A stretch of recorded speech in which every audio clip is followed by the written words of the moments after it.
किसान भाइयों ने बहुत सारी कमेंट डाली है, बहुत सारी कमेंट डाली है कि हम हमारे फसल का उत्पादन कैसे बढ़ाएं, हम हमारी फसल की गुणवत्ता कैसे बढ़ाएं। और ये जनरल क्वेश्चन को छोड़ के दूसरे ऐसे क्वेश्चन है कि भाई हमारे खेत में गन्ना का साइज कैसे बढ़ाएं। खास करके कई किसान भाइयों ने पूछा है कि वाटरमेलन में जूस परसेंट कैसे बढ़ाएं, उसका कलर कैसे बढ़ाएं, पौधे में ताकत कैसे आए, पौधे का साइज कैसे बढ़ाए, फल का साइज कैसे बढ़ाए। तो ये सभी प्रश्नों के उत्तर ये वीडियो में मिलेंगे, क्योंकि यही न्यूट्रिएंट है जो ये सबके लिए रिस्पॉन्सिबल है। बाय एंड लार्ज ये पोषक तत्व ऐसा है कि ये पोषक तत्व ये आपके सारे प्रश्नों का जवाब है। ये पोषक तत्व कब डालना है, कितना डालना है, क्यों डालना है, वो सभी प्रश्नों के आपको उत्तर देंगे। लेकिन वीडियो में अंत तक बने रहे। अभी तक आपने बेल आइकन पे नहीं दबाया तो दबा दीजिए, और अभी तक आपने हमारी एग्रोस्टार इंडिया यूट्यूब चैनल को सब्सक्राइब नहीं किया है तो कर दीजिए। प्लीज प्लीज प्लीज, मैं प्लीज इसलिए बोलता हूं क्योंकि ऐसे ही वीडियो आते रहेंगे और आपको इंफॉर्मेशन मिलती रहेगी और आपकी फसल ज्यादा से ज्यादा अच्छी तरह से ग्रोथ करे, विकास करे, आपको ज्यादा से ज्यादा मुनाफा हो, कम से कम खर्चा हो, वो भी हम ध्यान रखेंगे। तो अभी से मैं शुरू करता हूं कि वो पोषक तत्व का नाम है पोटास। पोटास एक ऐसा पोषक तत्व है कि इस पृथ्वी पे सबसे ज्यादा, मतलब फसल में जो चाहिए भी ज्यादा और है भी ज्यादा, तो मिलता क्यों नहीं है? उसकी जो लभ्यता है, उसकी ग्रहण करने की शक्ति नहीं है, या तो वो ग्रहण होता नहीं है। क्या क्यों प्रॉब्लम आता है? पोटास जमीन में है तो पौधे को मिलता क्यों नहीं है? हमें डालना क्यों पड़ता है? ये सबसे बड़ा जटिल प्रश्न है और इस जटिल प्रश्न को मैं आसानी से आपको बताने की कोशिश करूंगा कि किसान भाइयों, पोटास एक ऐसा पोषक तत्व है पहले नंबर पे कि ये फल के आकार, गुणवत्ता, कद, वनस्पति को दूसरे चीजों से, मतलब बायोटिक और एबायोटिक स्ट्रेस से रक्षण करने के लिए और साथ ही साथ में ओवरऑल उत्पादन बढ़ाने के लिए बहुत ही जरूरी है। उसके उदाहरण के लिए मैं आपको दो चीजों का उदाहरण देता हूं। पहले नंबर पे कपास का, जो हिंदुस्तान में सबसे ज्यादा बोया जाता है। तो कपास की खेती में पोटास अगर ना हो तो कपास की खेती हो ही नहीं सकती। पोटास कम पड़े तो उत्पादकता, मतलब पर एकड़ प्रोडक्शन बहुत कम हो जाता है। और पोटास कितना चाहिए आपको? 50 से 60 किलो पोटास प्रति एकड़ चाहिए। अगर आप एक सिंपल मेजरमेंट करते हो कि आप एक एकड़ में 15 क्विंटल कपास निकालना चाहते हो तो आपका कपास टोटल जमीन में से 50 से 60 किलो पोटास खा जाएगा। फिर से बोलता हूं कि अगर 15 क्विंटल कपास आपको पैदा करना है एक एकड़ के अंदर से, तो आपकी जमीन में से 50 से 60 किलो, ज्यादा से ज्यादा 75 किलो पोटास जमीन में से उठा के पौधे में चला जाएगा। उतना चाहिए। आप देते हो कितना? एक बैग पोटास। या तो कोई तो देता भी नहीं है। सब तो भलामण रिकमेंडेशन ऐसी करते हैं कि पोटास डालना ही नहीं चाहिए। क्यों? क्योंकि जमीन में पोटास बहुत होता है। काली जमीन जिसको बोलते हैं ब्लैक कॉटन सॉइल, उसको बोलते ही ब्लैक कॉटन सॉइल, जिसमें पोटास ज्यादा है वो जमीन में ही कपास होता है। आप महाराष्ट्र में विदर्भ क्षेत्र देख लीजिए, मराठवाड़ा क्षेत्र देख लीजिए, या तो फिर आप खानदेश ले लीजिए, गुजरात में सौराष्ट्र देख लीजिए, बड़ौदा मध्य गुजरात देख लीजिए, राजस्थान में जाते हो तो उत्तरी राजस्थान में जहां गंगानगर, हनुमानगढ़, और हरियाणा में जाते हो तो वहां पे जमीन देख लीजिए, पंजाब की जमीन देख लीजिए, जहां पे कॉटन होता है वहां पे जमीन के अंदर पोटास बहुत ज्यादा मात्रा में होता है। दक्षिणी भारत में भी जाते हो आप, आंध्रा, तेलंगाना, कर्नाटका, तमिलनाडु, वहां पे भी जाते हो तो वहां पे भी जिस जमीन में सबसे ज्यादा पोटास की मात्रा माइका और फेल्सपार होता है, या तो जिसको पोटास मिनरल बोलते हैं, काओलिनाइट, मोंटमोलिनाइट वगैरह जो मिनरल होते हैं, वहां पे ही कपास की खेती अच्छी होती है। तो किसान भाइयों, कपास का मैंने एक उदाहरण दिया, दूसरा केले का उदाहरण देता हूं। केला अगर आपको एक एकड़ के अंदर, मान लो कि एक एकड़ जमीन है और उसमें आपको 30 टन केला निकालना है, या तो आप निकाल लेते हो, 30 टन केला निकाल लेते हो। ये एक थियोरेटिकल है, लेकिन प्रैक्टिकली मायनों में, डेटा के मायनों में, साइंस के हिसाब से सही है कि आप एक एकड़ की खेती में आप 30 टन केला निकाल लेते हो तो वो जमीन तकरीबन 900 किलो पोटास जमीन में से खा जाएगी। कपास में 1.5 टन प्रोडक्शन के लिए आपको 60 से 70 किलो, 75 किलो पोटास चाहिए था। यहाँ पे 30 टन के लिए आपको 900 किलो या तो 1 टन मान के चलो पोटास चाहिए। मतलब आप 30 टन केला निकालते हो तो 1 टन पोटास वो जमीन से उठा लेगा पौधा। 1 टन मतलब 1000 किलो, 900 से 1000 किलो की बात है। लेकिन क्या आप इतना डालते हो?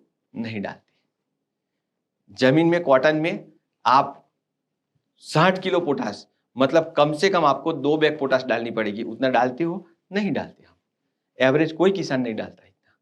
फिर भी आता कहाँ से? क्योंकि वो ब्लैक कॉटन जमीन है, जमीन में पोटास है, बहुत मात्रा में है, तो मिलता क्यों नहीं? पोटास जो जमीन में जो पड़ा है वो पोटास एकदम फिक्स होके पड़ा है, मिनरल फॉर्म में पड़ा है, अवेलेबल फॉर्म में नहीं है।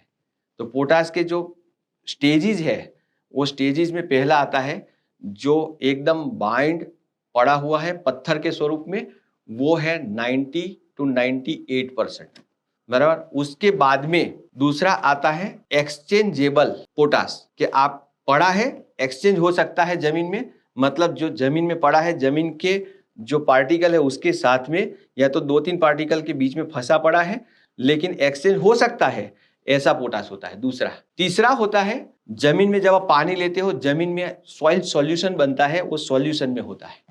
तो मेजरली ये 3 पोटास है। एक तो पड़ा है जो कभी भी मिलेगा नहीं या तो मिलेगा, दूसरा एक्सचेंजेबल है, और तीसरा है सॉइल सॉल्यूशन में। अगर सॉइल सॉल्यूशन में अभी रिवर्स जाते हैं, सॉइल सॉल्यूशन में ज्यादा पड़ा है और पौधा लेता नहीं है, तो वापस एक्सचेंजेबल फॉर्म में चला जाएगा, मतलब ले तो सकता है लेकिन वो अभी कहीं पड़ा है। और अगर वो ज्यादा हो गया तो वापस फिक्स हो जाएगा कि वो अभी उसको अवेलेबल कराना पड़ेगा। तो किसान भाइयों, हम साल दर साल जो खेती करते गए उसमें से सॉइल सॉल्यूशन में से उठता गया, एक्सचेंजेबल में से सॉइल सॉल्यूशन में आता गया। धीरे धीरे पोटास की मात्रा सॉइल सॉल्यूशन में और एक्सचेंजेबल परसेंटेज में बहुत कम हो गई, और जो फिक्स की मात्रा है, जो आपकी एक फिक्स डिपॉजिट है जो बहुत ज्यादा मात्रा में है, वो वहां से अभी हिल के वापस जमीन में सॉइल सॉल्यूशन में या तो एक्सचेंजेबल में नहीं आ रहा है। मतलब ऐसी फिक्स डिपॉजिट है, या तो आप जैसे बोलते हो ना कि ये डेड इन्वेस्टमेंट है, वो डेड इन्वेस्टमेंट की तरफ पड़ा हुआ है, जो कभी बाहर आएगा और हम एक्सचेंजेबल फॉर्म में, और एक्सचेंजेबल फॉर्म में से सॉइल सॉल्यूशन फॉर्म में, सॉइल सॉल्यूशन फॉर्म में से प्लांट लेगा। लेकिन ये प्रोसेस इतना धीमा है, ऐसे धीरे होता है कि उसको 4-5 साल लगते हैं। इसीलिए आपको आपूर्ति करनी पड़ती है, पोटास थोड़ा थोड़ा डालना पड़ता है। जैसे मैंने केले में बताया कि आपको 900 किलो चाहिए, लेकिन 900 किलो आप देते नहीं हो, आप देते हो 2, 3, 4, 5 बैग, मतलब जितना देना चाहिए उसका 50% देते हो। कपास में भी 50% देते हो, चल जाता है, बराबर। लेकिन जब आप स्प्रे करते हो तो स्प्रे में रिजल्ट आता है। उसका मतलब है कि पौधा कहीं ना कहीं डेफिशिएंट जोन में है, एक हिडन हंगर स्टेज में है। आपने दिया तो रिजल्ट मिलेगा, आपने नहीं दिया तो आपको पता भी नहीं चलेगा कि हिडन हंगर थी। तो ऐसी अवस्था में फसल चलती रहती है। इसलिए आपको ये प्रश्न आते हैं। पहला प्रश्न कि गन्ने की साइज कैसे बढ़ाए, फल की साइज कैसे बढ़ाए। तीसरा प्रश्न, फल की क्वालिटी कैसे लाए, कपास में उत्पादन कैसे बढ़ाए। ये सब प्रश्न इसलिए आते रहते हैं। इसका मैंने वैज्ञानिक आकलन किया। अब इसका सॉल्यूशन क्या है? सॉल्यूशन है, पहले नंबर का सॉल्यूशन है कि पोटास की आपूर्ति जो करनी है आपको बेसल डोज में करनी है। बेसल डोज में आप करोगे तो आपको पहले से धीरे धीरे अवेलेबल होगा, लेकिन आपको दूसरी आपूर्ति करनी है फ्लावरिंग के टाइम पे, बराबर। फ्लावरिंग के टाइम पे करते हो तो फल बनने से पहले वो एक्सचेंजेबल फॉर्म होता है, उसमें से सॉइल सॉल्यूशन फॉर्म में आ जाएगा, और सॉइल सॉल्यूशन में से डायरेक्ट लेके आपकी डेफिशिएंसी दूर हो जाएगी। ये है फसल चक्र के आधार पे मैंने बताया। दूसरा है इंस्टेंट। जैसे कोई फल की खेती कर रहे हो आप, ओकरा है, मतलब भिंडी है, मिर्ची है, टमाटर है, इवन कपास है, कि मल्टीपल टाइम फ्लावरिंग आता रहता है और मल्टीपल टाइम आप हार्वेस्ट करते रहते हो। ऐसी फसलों में आपको फ्लावरिंग से फ्रूटिंग के जो समय होता है उसमें आपको कम से कम एक बार 13-0-45 का स्प्रे करना चाहिए। केले जैसी फसल है, पपाया जैसी फसल है, उस फसल जो ज्यादा से ज्यादा मात्रा में पोटास उठाती है, तो उसमें स्प्रे से भी नहीं चलेगा, तो आपको वाटर सोल्यूबल धीरे धीरे हफ्ते में देना पड़ेगा। उसका डोज में पिछले कई वीडियो में बता चुका हूं, फिर भी एक बताता हूं कि आपको केले में अगर आपका फ्लावरिंग हो गया, मतलब निंगल आ गया है, उसके बाद में आपको 13-0-45 कम से कम एक बार 10 किलो प्रति एकड़ देना चाहिए। अगर आपकी जमीन ज्यादा डेफिशिएंट है तो आपको 10-10 किलो 2 बार देना चाहिए। और तीसरा फिर डोज जो आता है वो जब आपको लगता है कि अभी ये 2 महीने 3 महीने निंगल होके हो गए हैं और अभी मैच्योरिटी की तरफ साइज पकड़ानी है, तो आपको उस समय पे आपको थोड़ा सा 0050 और साथ में थोड़ा सा यूरिया डालना चाहिए। वो थोड़ा सा का मतलब ये होता है 5 किलो आपको 0050 और 500 ग्राम यूरिया ऐसे 3 या 4 बार देना चाहिए ताकि वो मैच्योरिटी पे चला जाए। अभी अभी जो नया आया है पिछले 10 सालों से कि पोटेशियम सोनाइट, वो भी आप दे सकते हो। 5-5 किलो के 2 से 3 हफ्ते आप दे सकते हो, तुरंत मैच्योरिटी आ जाएगी, लेकिन वो लास्ट में यूज करना है। तो किसान भाइयों, मैंने आपको जो बताया वो इंस्टेंट रिजल्ट के लिए बताया, लेकिन मैंने बताया पहले, उससे पहले बताया था कि ये जो पोटाश है वो बहुत ही जमीन में जो 90 to 98% पड़ा है, आपकी डेड इन्वेस्टमेंट जो है लेकिन आप ले नहीं सकते, आपकी नज़र के सामने आपके पास खजाना है और उसको उठा नहीं सकते। वो खजाने को अवेलेबल करता है, उसकी जो चाबी है वो बैक्टीरिया है, और वो बैक्टीरिया का नाम है पोटासियम मोबिलाइजिंग बैक्टीरिया। जो पोटाश मोबाइल नहीं था जमीन में, जो पड़ा रहा था 90 to 98%, जो मिनरल फॉर्म में था, सॉइल सॉल्यूशन फॉर्म में लाने के लिए, उसको मोबाइल करने के लिए आपको वो पोटासियम का बैक्टीरिया, जैसे कि सुडोमोनास है, बराबर, एक फ्रूटिया ऑरेंसिया है, और तीसरा एक बेसिलस भी है, ऐसे बैक्टीरिया मिलते हैं। तो वो बैक्टीरिया आपको बढ़ाने पड़ेंगे जमीन में। वो बैक्टीरिया जैसे ही बढ़ाते हो वैसे ही पोटाश जल्दी जल्दी मोबिलाइज होने लगेगा, और पोटाश जैसे ही मोबिलाइज होगा पौधा तुरंत उसको उठाना शुरू कर देगा। अभी ये दूसरा उपाय मैंने बताया, और ये उपाय को कारगर करने के लिए अगेन ऑर्गेनिक मैटर जमीन में होना चाहिए। जमीन में अच्छा ऑर्गेनिक मैटर डाल के रखो, ये आपको कभी ना कभी काम आएगा। अभी एक दूसरा एक इसमें रुकावट है, एक प्रॉब्लम है, उसकी भी मैं बात कर लेता हूं कि जब आप पोटाश जमीन में डालते हो तो जैसे मैंने बताया कि एक फिक्स फॉर्म है, वो तो कुछ होने वाला नहीं है, अभी तात्कालिक अर्जेंट में कुछ होने वाला नहीं है, लेकिन जो एक्सचेंजेबल फॉर्म में है और दूसरा सॉइल सॉल्यूशन फॉर्म में है, उसको पौधा उठाता है, बराबर। और एक्सचेंजेबल फॉर्म में है, उसमें से सॉइल सॉल्यूशन में लाने के लिए एक बहुत बड़ी रुकावट है कि पोटाश एक पॉजिटिव आयन है जिसको कैटायन बोलते हैं, और दूसरे भी कैटायंस होते हैं जमीन में, जैसे कि कैल्शियम, मैग्नीशियम और अमोनिया। ये 3 मेजर कैटायंस हैं जो पोटाश के साथ कंपटीशन करते हैं एक्सचेंज होने के लिए, बराबर, सॉइल सॉल्यूशन में आने के लिए वो लड़ाई होती है उनके अंदर। तो आपको ये रोकने के लिए आपको थोड़ा सा मैं ट्रिक या टिप्स बताऊंगा कि ये कैसे होगा। जो एक्सचेंजेबल फॉर्म में पड़ा है लेकिन अभी सॉइल सॉल्यूशन में नहीं आया है, उसको लाने जब आप चाहते हो, मतलब आपको कब ये लाना पड़ेगा, फ्लावरिंग स्टेज पे, बराबर, और फ्लावरिंग से फ्रूटिंग तक जाएगा, तब सबसे ज्यादा एब्सॉर्ब होगा पौधे को एब्सॉर्ब करना पड़ेगा, या तो पोटाश पौधे में जाएगा।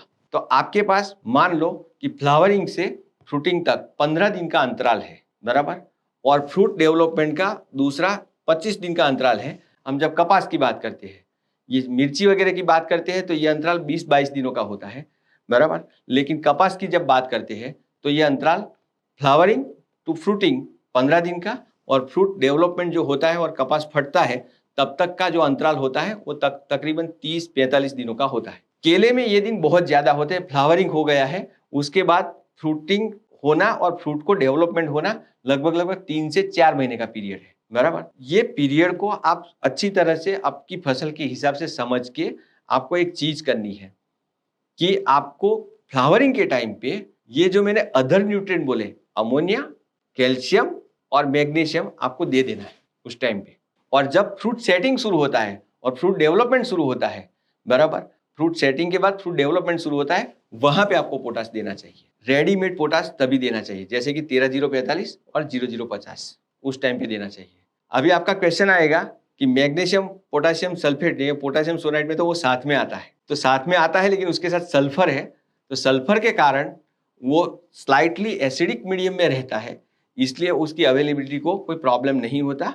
और दूसरा, जो सॉइल सॉल्यूशन में भी वो साथ में रह सकते हैं। तीसरा, कभी कभी मैंने बताया है कि आपको कैल्शियम नाइट्रेट और पोटाशियम नाइट्रेट दोनों साथ में डालना है, तो वहां पे भी यही कंडीशन फुलफिल होती है। जैसे कि कैल्शियम नाइट्रेट वो स्लाइटली एसिडिक है, और 13-0-45 मतलब पोटाशियम नाइट्रेट वो भी स्लाइटली एसिडिक है, क्योंकि वहां पे नाइट्रिक एसिड है, यहाँ पे भी नाइट्रिक एसिड है, वो स्ट्रॉन्ग एसिड है, इसकी वजह से ये स्लाइटली एसिडिक मीडियम में रहता है। तो आपको बहुत ज़्यादा प्रॉब्लम नहीं होगी और डेफिशिएंसी इतनी होगी कि बारी बारी सब न्यूट्रिएंट चले जाएंगे। रिक्वायरमेंट इतनी ज़्यादा होगी कि सबको एब्सॉर्प्शन पौधा कर लेगा। तो किसान भाइयों, ये पोटास बहुत ही कॉम्प्लेक्स सिचुएशन में रहता है, इसलिए अवेलेबल नहीं होता। उसकी अवेलेबिलिटी के लिए मैंने रास्ता बताया, उसका एप्लीकेशन का जो मेथोडोलॉजी है जनरल क्रॉप में और स्पेसिफिक क्रॉप में मैंने आपको बताया। अगर आपको इसमें कोई क्वेश्चन है तो आप पूछ सकते हो, कमेंट में डाल सकते हो। और ये वीडियो कैसा लगा आप जरूर बताएं, क्योंकि पोटास बहुत सारा है और मेरी फसल को क्यों नहीं मिलता, वो प्रश्न बहुत सारे किसानों ने मुझे पर्सनली भी पूछे हैं, हमारे कॉल सेंटर फोन में भी पूछा है और वीडियो कमेंट में भी कभी कभी पूछा है। तो ये प्रश्न का आंसर देने का मैंने प्रयास किया है। उसके साथ ही साथ में पोटास का जो इम्पोर्टेंस है वो भी मैंने बताया है। पोटास का रासायनिक, जैविक और फिजिकल पार्ट भी मैंने बताया है। आशा करता हूं कि ये वीडियो आपको बहुत ही लाभदायी होगा, उसके कारण आप पोटास में ज़्यादा से ज़्यादा उत्पादन ले पाएंगे और कम से कम खर्चे में आपका काम हो जाएगा। ऐसी आशा के साथ थैंक यू वेरी मच, खूब खूब धन्यवाद।